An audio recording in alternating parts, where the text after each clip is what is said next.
On Saturday the 31st of May 2025, I asked Donna Davis MP some questions about gender equality. Donna Davis is a member of the Labour Party and our officially elected representative for the seat of Parramatta to the state government of New South Wales. It is notable our society recognises historic discrimination against women, but continues to be prejudicially blind to discrimination against men.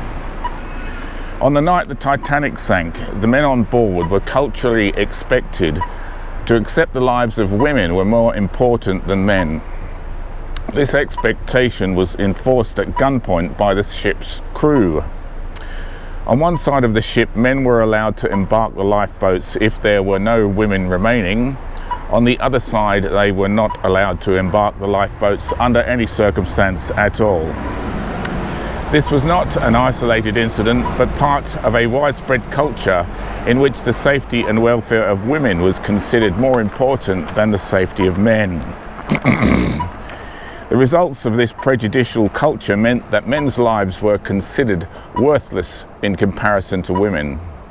This resulted in systemic and explicit discrimination against men, which took the form of cultural expectation, legislated military conscription, and to be forced to die at gunpoint if a man's death would increase the likelihood a woman would survive.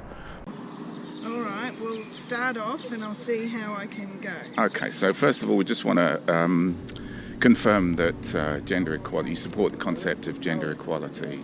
Well, yes, I support the concept of equality in Australia and everywhere for people, yes. Excellent, right. More difficult question. When the Titanic sank, Captain Smith gave the order, women and children first. So do you condemn that as an act of sex discrimination against the men on the ship?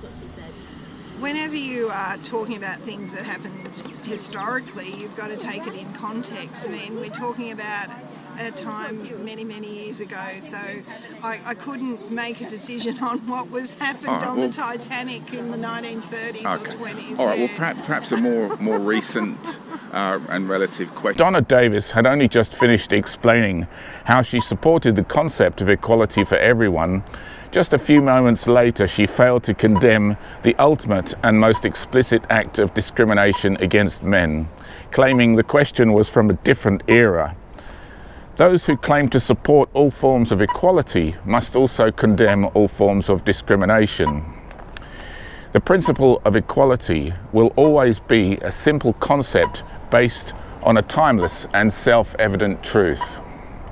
Donna Davis claimed to support equality but failed to condemn sex discrimination against men, instead choosing to mock and laugh at the question. I would like our society to wake up to some fundamental realities about gender equality.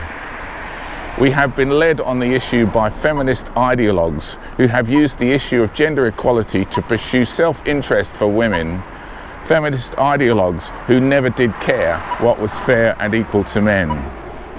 Our government and society has never pursued the true basis of gender equality.